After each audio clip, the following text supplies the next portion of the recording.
Gente, tô aqui ao vivo de novo, tentando fazer a live. Hoje tá difícil. E eu vou chamar a Bia aqui para tentar adicionar ela, tá? Só mais um minuto. Desculpem pelo transtorno.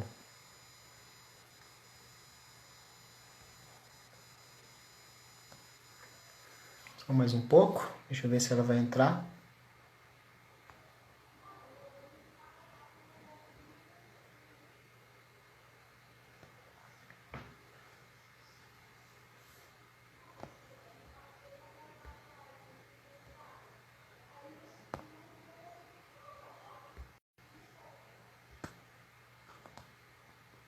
Bom, enquanto a Bia não entra, eu não sei aonde eu parei. Se alguém puder mandar uma mensagem aí falando o que ouviu da história toda.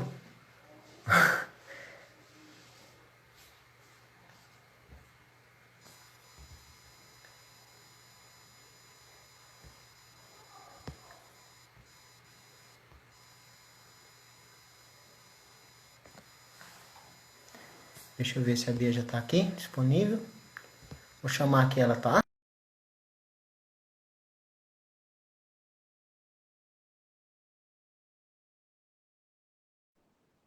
Oi, Bia. A Cris está me falando para não me sentir culpado. Não tô culpado. Tô sim, tô me sentindo culpado. A sua, Otto. Ah, eu não lembro onde a gente parou, não. Vou começar aqui do começo. Não sei. Meu celular caiu. Bom, vou tentar resumir até o ponto que a gente chegou. Pode ser? A gente começou a falar nessa live, gente, nessa live conturbada, que a gente começou a se preparar para falar do tema de hoje, que é como sentir menos culpa e mais responsável em sua vida, como sentir menos culpa e ser mais responsável em sua vida. E a gente acabou vendo um caso de fontes, né? E eu vi um site de psicologia que falava da frase: para que o sentimento de culpa traga algo de positivo, deve vir acompanhado de aprendizado. Por isso, enfrente os desafios, assuma a sua responsabilidade e permita-se viver em plenitude. E a gente começou a questionar como que a gente faz isso se a gente é inconsciente, né? E aí eu estava lá na live do Lucas, de sábado, no Tempo de Ser, que está disponível no canal do YouTube do Tempo de Ser, e ele fala lá nessa live de liberdade. E aí, quando ele fala de liberdade, ele fala o seguinte, que a liberdade, na verdade, é uma quimera, né? Em resumindo a live dele, a liberdade é uma quimera. Depois ele faz até uma transposição da quimera mesmo para uma quimera que ele bolou lá. Eu não vou entrar em detalhes, vocês assistirem lá, que ela é muito legal a live.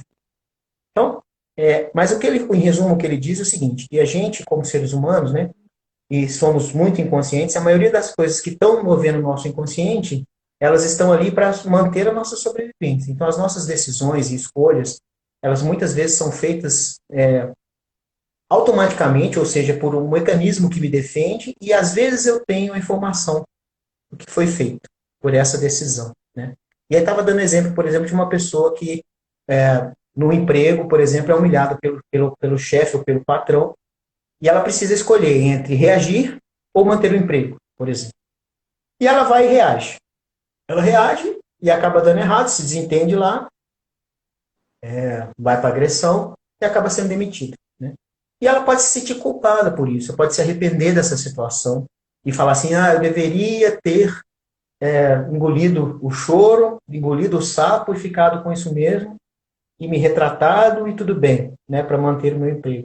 Mas se essa situação fosse oposta, pode ser que ela ficasse com isso amargando o resto da vida também e arrependida, né, e até sentir vergonha.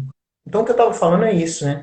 Como é que a gente assume responsabilidade e permita viver, e permite-se viver com plenitude, se as decisões que eu tomo, a maioria das decisões que eu tomo, a maioria das ações que eu me provoco a ter, a maioria das reações que eu tenho nos relacionamentos, quase tudo isso advém da minha necessidade de sobrevivência, sobrevivência física ou emocional, e quando isso acontece, a maioria das ações que eu tenho, ou das coisas que acontecem, elas são, na verdade, reações de um mecanismo de sobrevivência, né?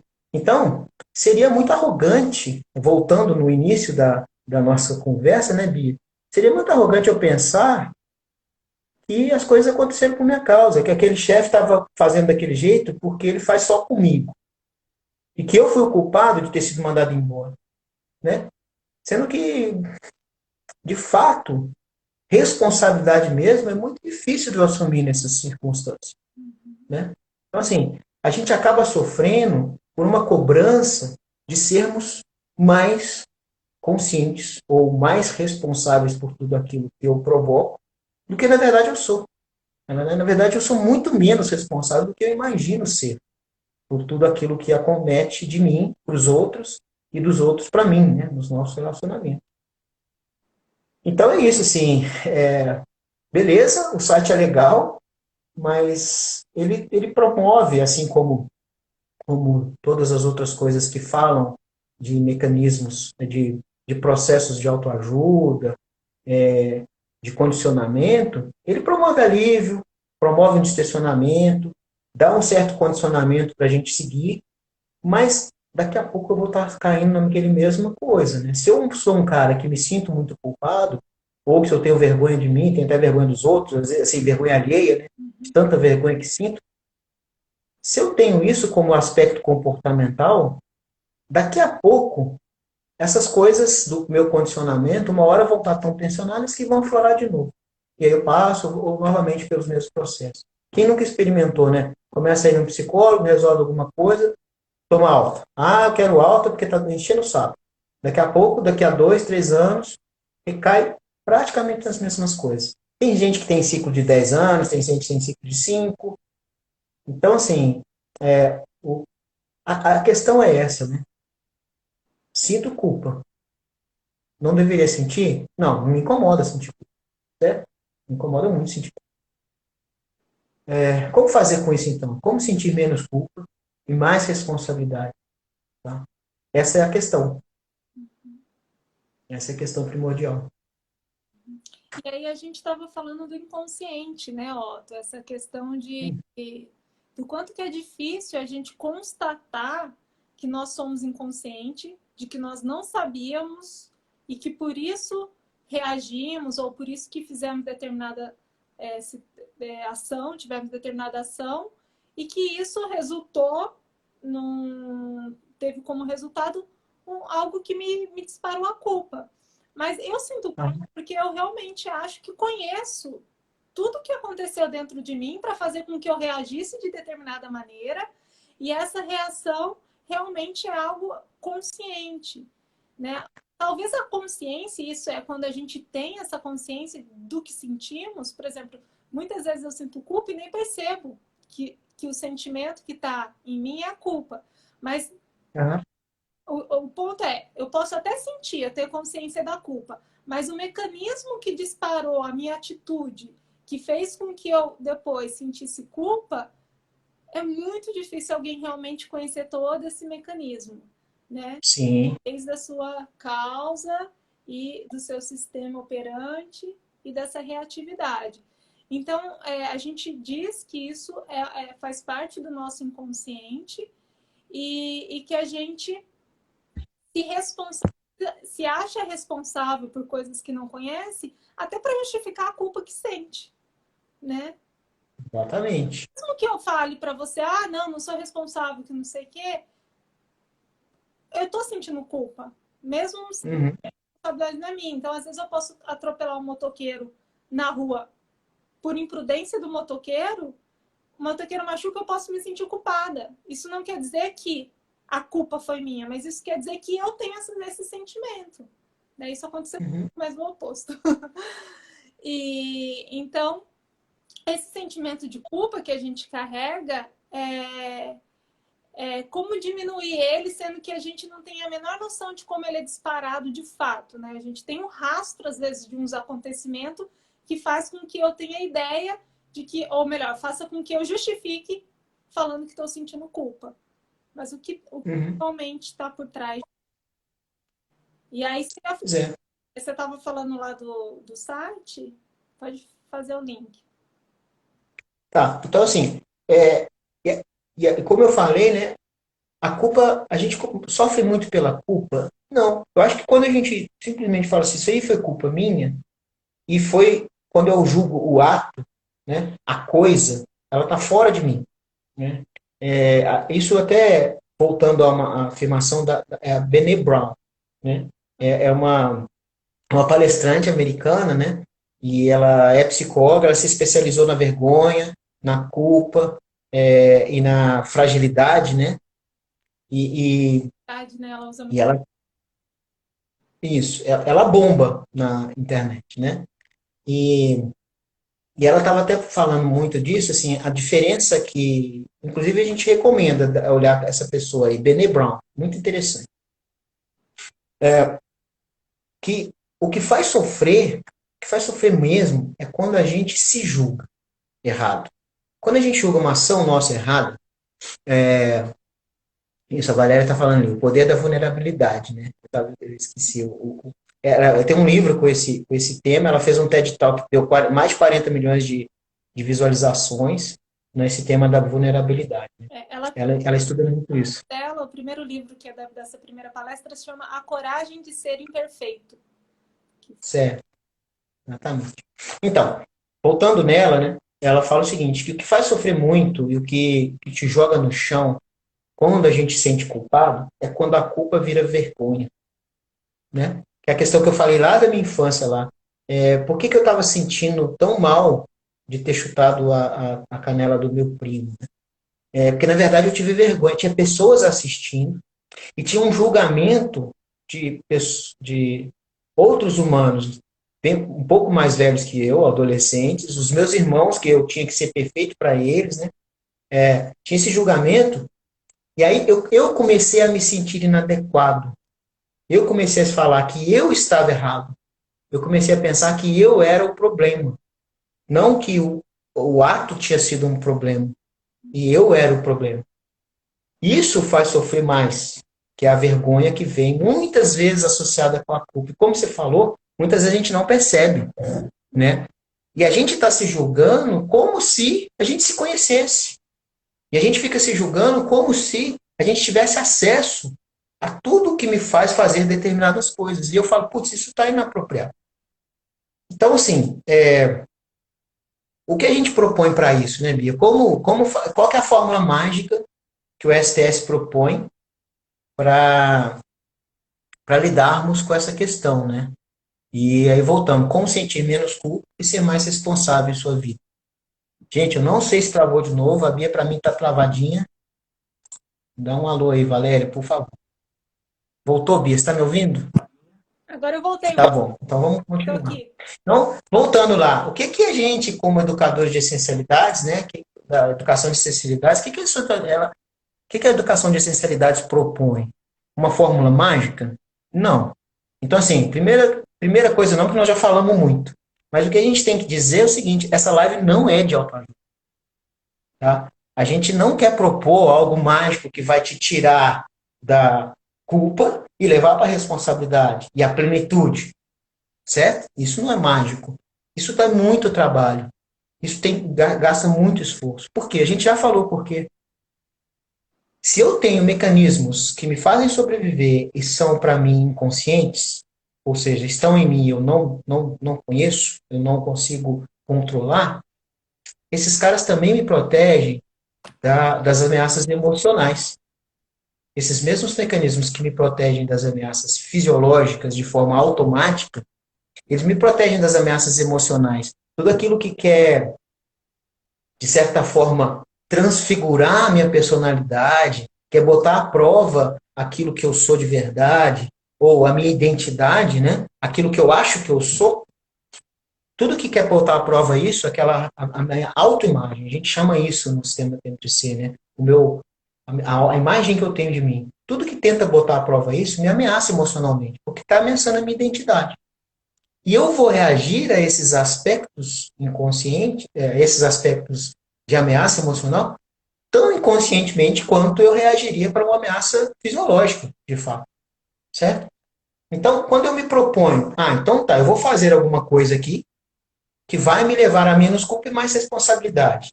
Para que eu faça isso, eu tenho que, primeira coisa, assumir que eu sou inconsciente. Assumir que eu sou inconsciente é uma coisa que eu não gosto de fazer. O meu sistema bloqueia. essa questão. E ao assumir que eu sou inconsciente e pensar um pouco nessa estrutura do inconsciente, a gente vai ter que começar a assumir que o ser humano é incompleto.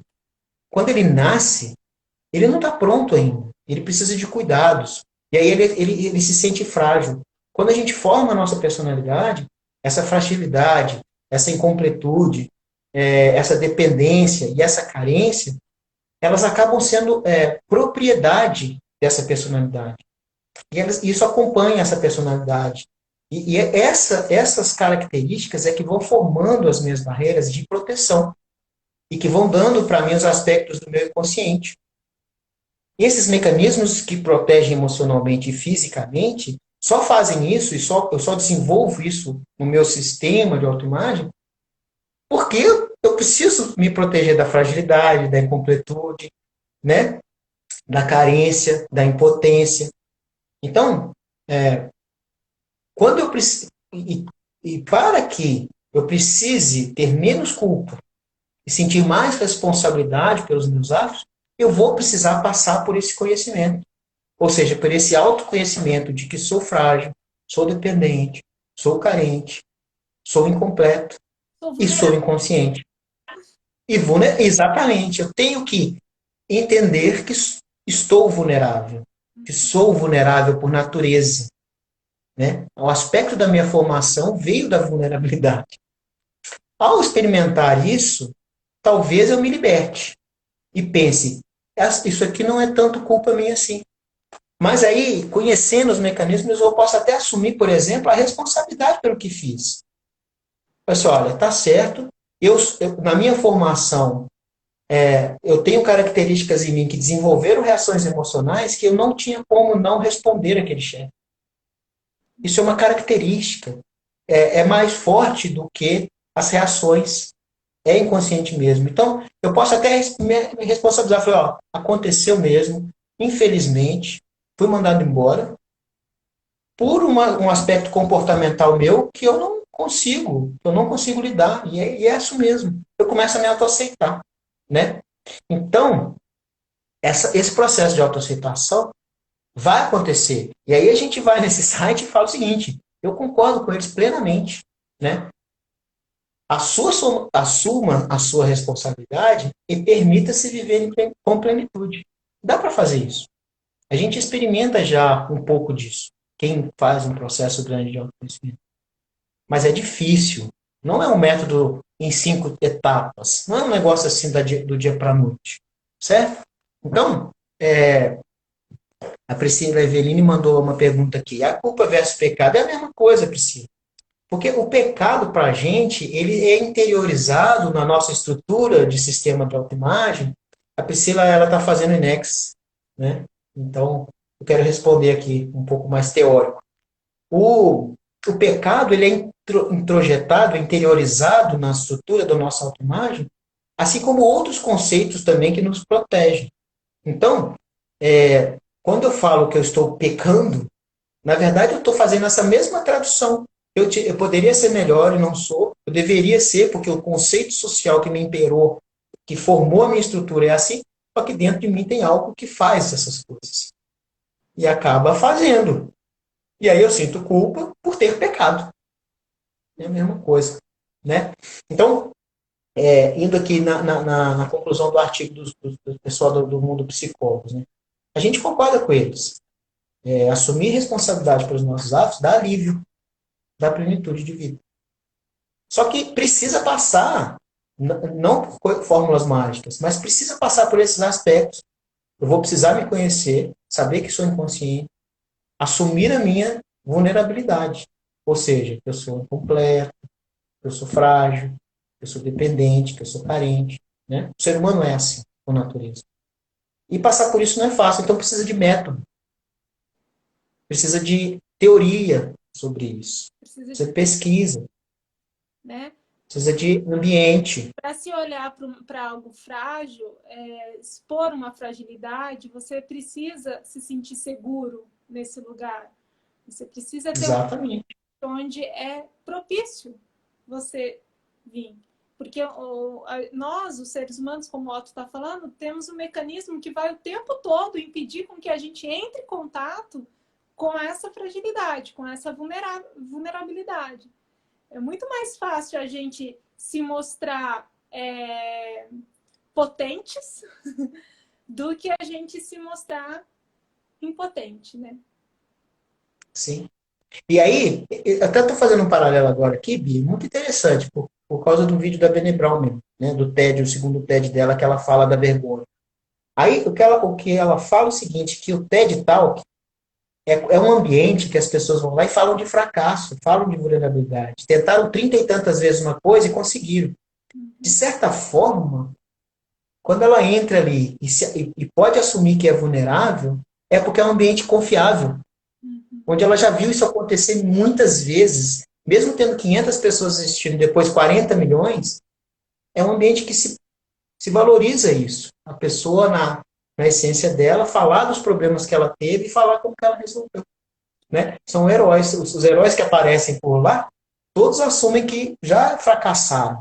Isso é que deu essa questão da confiança no ambiente, né? Para ela falar de vulnerabilidade. E aqui no que a gente está falando é a mesma coisa. A gente precisa de um ambiente com pessoas que vão nos entender, que tem linguagem comum para a gente falar dessas coisas que a gente vai experimentar. A gente vai ter que ter pesquisa sobre nós mesmos, e aí tem que ter essa linguagem para poder provocar os experimentos e poder comunicar o que eu ouvi, o que eu acessei de mim mesmo, até para os outros, mas para mim mesmo também, para ficar racional, né? E então assim, e trabalho, muito trabalho, porque você acha um pedacinho aqui, aí você abre um pouco mais o seu leque, tira uma casquinha da cebola, vai um pouco mais fundo, e aí você começa talvez a entender os seus mecanismos e achar que, por exemplo, que em algumas determinadas circunstâncias você vai ter o controle, você vai ter a tal da autonomia para resolver, em outras circunstâncias você não vai ter controle. E aí a sua autonomia vai ser simplesmente assumir as consequências, ou não se expor, né? Fazer a gestão daquele negócio. Então, o que a gente fala é isso. É possível. Sim, eu concordo com o que está escrito lá no site, é bem possível. Mas não é fácil, não é automático. Precisa de método, precisa de trabalho, né? Precisa de envolvimento, autoenvolvimento. E aí a gente vai chegar na autoaceitação, né? Vai chegar na ética com a gente mesmo, vai poder chegar nessa aceitação de que eu sou falho, eu não vou ser completo, então eu preciso do outro para me completar, tudo assim, e por aí vai, né? Então, é difícil, não é fácil. A gente experimenta isso há uns 12 anos já, né? Nesse processo de formação em autoobservação. No sistema Tempo de Ser, não é o único lugar que a gente pode fazer isso, tá? Eu acho que devem ter outros lugares que a gente faz, dá para fazer isso. A pessoa, quando ela começa a se auto-observar, ela pode aproveitar de muitas ocasiões, muitas circunstâncias para fazer isso. A gente tem filósofos estudando isso, a gente tem neurocientistas estudando isso. Tem um leque aberto de possibilidades. O sistema Tempo de Ser também tem uma pedagogia, que chama Educação de Essencialidades, com o ambiente, com teoria e com laboratório, para a gente fazer isso. Né? E aí a gente chega nesse ponto, no ponto em que, ao assumir que eu sou incompleto, ao assumir que eu sou inconsciente, ao assumir que eu sou frágil, eu consigo ter menos culpa, sentir menos culpa. E também, de uma forma magnífica, me responsabilizar pelas consequências, porque eu começo a conhecer quem fez aquilo e por que fez aquilo. Posso até não ter o controle ainda, ou posso nunca ter, mas eu tenho autonomia de falar me exponho ou não me exponho e arcar com as consequências. Né? Isso volta numa live que eu fiz com a Denise, agora eu tô lembrando, agora eu não vou falar errado, não foi com a Bia, da escolha e decisão. Né? Foi a nossa segunda live. Né? E, assim, a gente decide quando a gente se responsabiliza pelas consequências da decisão. E a gente não vai se sentir culpado assim. Então é um alívio. Dá para viver em plenitude, né? Passando por esse aspecto de me conheço e posso assumir as consequências disso. Tu cortou um pouquinho o seu vídeo, eu não sei se eu entendi. Muita coisa eu não consegui te escutar. Mas eu queria só falar uma coisa, que foi um comentário da Priscila, que ela colocou que acha que é ruim quando a culpa trava, né? A gente olha para a culpa, então, assim, na verdade, assim, mesmo que a gente não se sinta travado com a culpa, a gente vai lá e continua, né, elaborando, fazendo e vivendo com a culpa, ela vai deixar uma marca em nós, mesmo que de forma até inconsciente, a gente vai levar aquela culpa. Então, assim, a culpa ela só é libertadora quando a gente reconhece a nossa inconsciência, vulnerabilidade e a nossa imperfeição diante da vida. Assim a gente consegue deixar a culpa realmente, enfim, como é que fala? Dissolver, né? A gente consegue caminhar de uma maneira em que ela não vai atrapalhar. Fora isso, em determinado momento da nossa vida, a gente vai criar situações para nos punir quanto a esse sentimento. Então, muitas vezes, Sim. a gente cria no dia a dia confusões, tal, a gente se descuida da gente mesma, a gente come enlouquecidamente, a gente pode ter várias válvulas de escape, mas como forma de punição mesmo conosco quanto a esse sentimento que a gente carrega. E isso, gente, é muito comum. Parece que não, parece que eu estou falando de casos extremos. É muito comum no nosso dia a dia a gente fazer, praticar, criar situações no nosso dia a dia que faz com que a gente se maltrate, com que a gente se descuide e com que a gente se desvalorize, com que a gente não mereça determinadas coisas, determinadas felicidades, alegrias, né? E muitas vezes isso está relacionado à culpa que nós carregamos e nem sabemos, né? É isso aí. E é engraçado, né, Bia? Quando a gente vai falando das coisas assim, a culpa, né? A gente sente culpa. É intrínseco ao ser humano, né? Aí a gente fica pensando, a culpa é muito vilã. Esses sentimentos maus, né? A gente começa a classificar, são sentimentos maus. A culpa, ela me trava. Mas assim, se a gente for olhar para a base do mecanismo de culpa, ela é perfeita para o ser humano. Porque através da culpa, você reconhece, na verdade, assim, você faz uma coisa, você pode se arrepender dela, e ela, assim, na evolução da espécie, ela levou ao aprendizado. Né? Como é que eu ia ter, através do processo empático, a constatação de que eu estou fazendo o outro sofrer de alguma forma? Eu preciso sentir um arrependimento daquilo que foi errado, entre aspas, aquilo que não foi propício para aquele momento. Né? Então, a culpa em si, ela não é um problema. A culpa como emoção, basicamente, ela não é um problema.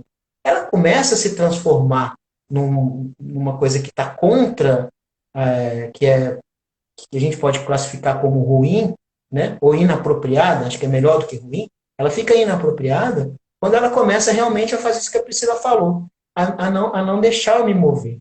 Nesse momento, ela já deve estar muito associada com vergonha, com outros aspectos de auto-julgamento. E aí que faz sentido o que a gente está falando. A culpa por si só não é um problema. Assim como a vergonha não é um problema, assim como o ciúme não é um problema, assim como a mágoa não é um problema, a inveja, nada disso. São sentimentos inerentes ao ser humano. Então, a gente sente isso. Eles não são problemas por si. Eles são problemas, ou eles são inapropriados, quando começam a me tolher, quando começam a dificultar os meus relacionamentos, e assim por diante. Então, assim, é disso que a gente está tratando. Na verdade, é o que eu sinto a partir dos sentimentos. E isso começa a ficar cada vez pior quando a gente vai cada vez se exigindo mais. Né? E a sociedade de hoje se exige muito. A gente tem avanços é, malucos em termos de tecnologia, alcance e qualquer coisa. Então a gente acha que a gente precisa ser super-humanos. Mas nós nunca seremos super-humanos. A gente vai ser humano, é uma espécie. A gente precisa assumir isso. E ser super-humano, na verdade, é a gente conseguir olhar para esse humano e ter autonomia sobre ele. Né? Talvez a gente chegue no super-humano. Então, é exatamente esse o ponto que eu ia falar. Os sentimentos no geral, esses sentimentos que a gente qualifica como ruins, que é a culpa, a inveja, ciúmes, tristeza, na verdade, eles só são problemas quando eles estão prontos, quando o ser humano tá com a inteligência e sensibilidade lapidada a tal ponto que ele já é capaz de entender esses sentimentos, ele já é capaz de não só entender o externo, todas essas criações tecnológicas, a mexer e entender um celular, um computador, enfim, mas ele é capaz de entender o seu mundo interno. Ele é capaz de entender e compreender e acolher as emoções, as sensações que ele traz em si. E aí ele se torna um problema se ele não virar a lente, se ele não deixar de olhar só para o externo e começar a fazer um caminho mesmo de olhar para o interno, de olhar para esse mundo invisível, sentimental e emocional. A gente percebe que as pessoas que mais se incomodam com os sentimentos, que mais sentem os sentimentos gritando, são as pessoas que já estão prontas para conhecer esses sentimentos nelas mesmas. E aí sofre por não fazer isso. E eu não estou falando de teoria, não estou falando de ir lá e ler um livro de psicologia e entender e conceituar os sentimentos. Não que isso não seja um recurso também interessante, mas esse recurso é para te levar a se auto-observar, a sentir esses sentimentos em si mesmo e a perceber esses sentimentos na vida que pulsa dentro de você. Uma grande questão o autoconhecimento para pessoas que já estão tendo já não aguentam mais e não conseguem mais lidar com determinadas emoções e sentimentos, né? Sim. Que é o que a gente tem visto bastante, né? Dá para a gente direcionar isso de várias formas, né? Existem métodos de condicionamento, existem métodos de alívio, e existe um método bem profundo que é vou me conhecer. Né? Isso não é proposto por nós apenas, né? Não é proposto pelo tempo de ser. Isso é proposto há mais de 2.500 anos pelo Sócrates, né? Como filósofo, como filosofia. Eu falo isso sempre, né? Foi proposto por Freud, foi proposto por Jung, é proposto hoje pela neurociência. Né? Entender o que a gente é, responder a pergunta o que sou, é importantíssimo para o ser humano. Né? Tanto é que a gente luta com isso há muito tempo. E o que eu não sou é culpado por tudo que eu faço. Então, saber disso já é um alívio. Certo? Então, assim, já é chegar mais perto do que sou. Se eu começar a colocar coisas do que eu não sou, eu já vou chegando mais perto do que sou. E aí eu vou despertando interesse por isso. O que eu sou de verdade? Né? O que está por trás de mim? Como eu desenvolvi esse corpo? Como eu desenvolvi essa forma de pensar? Né? São aspectos que a gente vê que é curiosíssimo. Só que a gente simplifica. Assim como a gente conceitua tudo, a gente simplifica tudo. A gente precisa fazer isso, né? Sintetizar as coisas e simplificar para a gente ter um processo de comunicação com os outros e com a gente mesmo. Então é difícil de eu chegar em mim. Eu vou simplificar. Eu sou um cara assim, eu sou um cara assado, tenho isso, tenho aquilo. E é difícil eu me aprofundar, mas a gente está com essa dúvida há muito tempo, né? O que sou? O Sócrates falou, conheça a ti mesmo. E a gente está aí, tentando fazer isso. É isso aí, Otto. Muito bom. Muito interessante esse assunto. Eu acho que dá para discutir por várias vertentes. A gente escolheu essa para trazer para vocês, né? E eu queria só falar assim, Bia, uma coisa. Eu respeito muito esse mundo, a psicologia positiva, esse site que eu acabei adentrando aqui, o mundopsicólogos.com, até divulgo, né? Assim, eu respeito muito. A gente não está aqui tentando falar que é errado fazer isso, ou que está errado essa linha. Muito pelo contrário, né? A gente acha que o ser humano hoje ele é muito carente desses aspectos dos estudos de psicologia. A gente acha que psicologia precisa ser uma ciência muito mais respeitada do que é. Né? Precisa ser encarada como ciência e não como uma coisa meio de cura, uma coisa meio religiosa. Né? Então, assim, eu queria dizer isso. Essa live não tem a intenção, ela tem uma intenção muito contrária disso. Né? Tem a intenção de agregar a esse mundo, né, que a gente chama de sociedade do saber. Saber sobre o ser humano. Então, são outras formas de fazer coisas parecidas. Né? Desculpa, acabei te interrompendo. Não, tranquilo. Eu ia finalizar mesmo. Eu acho que é isso mesmo. Tá. Antes de finalizar ainda, é só divulgar para o pessoal. O blog do Tempo de Ser tem esses artigos, tem alguns deles, né? Blog www.tempodeser.org.br. Lá tem artigos que a gente publica, tem artigo dos outros educadores de especialidades do resto do país aí. Tem o YouTube do Sistema Tempo de Ser, onde tem as lives que estão acontecendo no sábado, e tem o YouTube do Núcleo, onde a gente vai gravar esse material também e deixar lá disponível, né? Núcleo de São José dos Campos, no canal do YouTube, Sistema Tempo de Ser, Núcleo de São José dos Campos. Beleza? E aí, quinta-feira da Beleza. semana que vem, de novo, no mesmo bate-horário. Isso aí. Aí eu, Otto e a Denise. Obrigada, Otto. Tá, eu só vou falar o tema da próxima live. A gente vai falar na próxima live de ética, dignidade e cordialidade. É possível? Tá bom? Dia 21 de maio, quinta-feira. Beijo para todo mundo. Tchau, tchau, Bia. Obrigada. Valeu a participação. Valeu, valeu.